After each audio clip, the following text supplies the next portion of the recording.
seated. On the third day he rose again. This is that third day.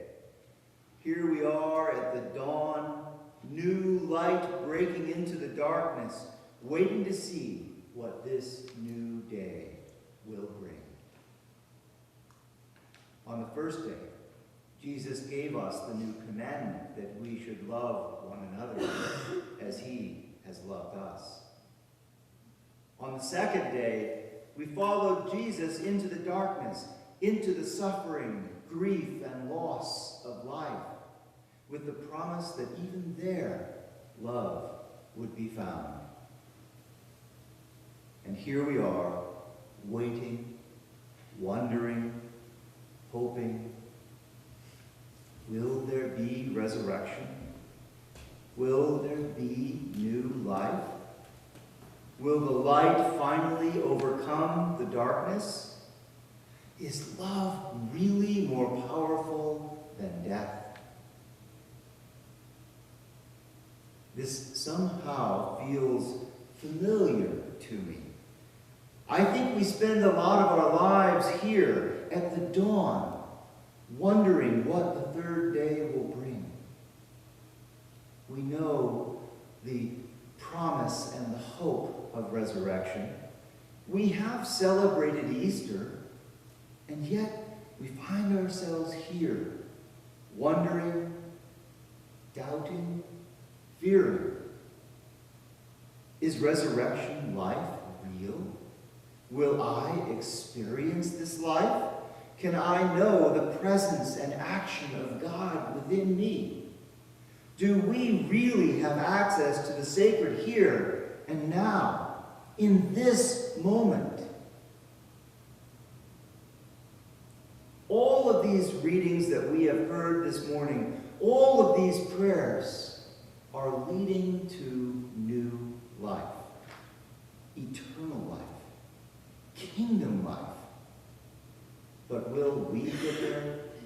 Will we experience the presence of God? Will we meet the resurrected Christ? That is the hope and promise of this moment, this dawn of the third day.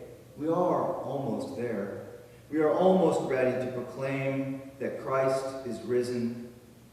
But I want to linger here, in this moment, for just a while, just briefly, because this is an important moment.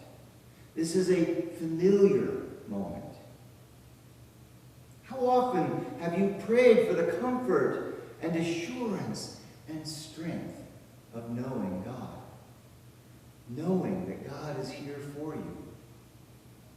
How often have you tried to get it right, picking yourself up after failure, looking for the strength to try again?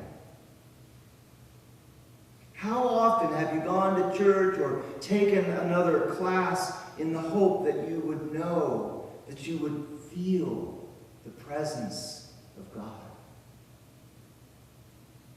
Yes, this moment is familiar. This moment rests on the edge between hope and faith. And hope is not enough. Hope is too often disappointed. Hope leads far too often to disappointment, resentment, and the experience of being alone, abandoned, or forsaken. We are here at the dawn of the third day, balanced on the thin edge between hope and faith. Hope is not enough, but we have faith. And faith is enough. There is something helpless and dangerous about hope. But faith is something else. Faith is surrender. Faith is trust. Faith is consent to the presence and action of God within us. And God is present. God is acting in us, for us, and through us for the world. And yet, we seem to live in this difficult, hopeful place, this dawn of the third day, waiting for the light and life, waiting for resurrection to touch our own lives. That is the power and the promise of this moment. And this is the moment for us to choose faith over hope.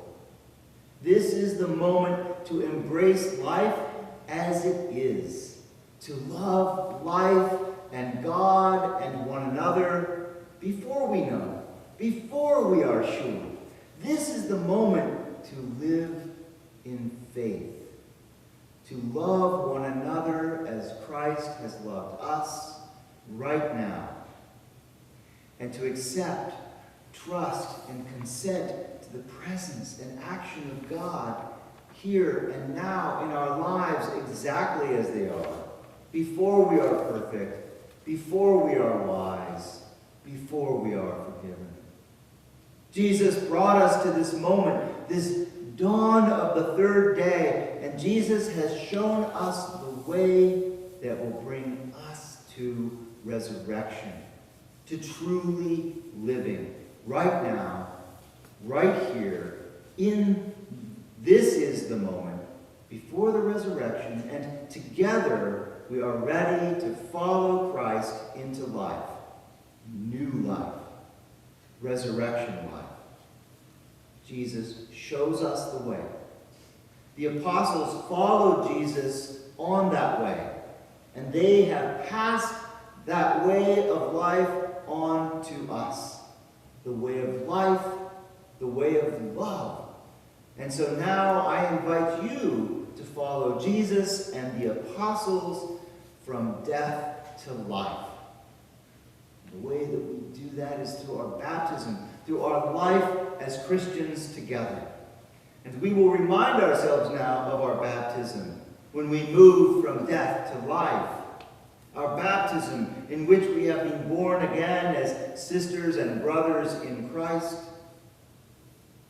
And so in remembrance of our baptism, in gratitude for our adoption as children of God, in trust, in faith, consenting to the presence and action of God in us and for us and through us for the world, please join me as we proclaim our baptismal creed.